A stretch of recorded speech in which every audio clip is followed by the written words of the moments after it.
மாட்சிமை என்றும் நமக்கு தந்தாரே.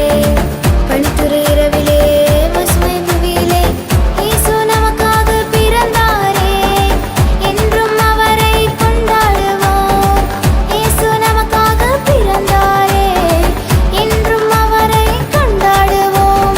துள்ளலான பாட்டு, துதிக்கான பாட்டு, துள்ளி துள்ளி பாடு, இயேசுவை கொண்டாடு. துள்ளலான பாட்டு, துதிக்கான பாட்டு,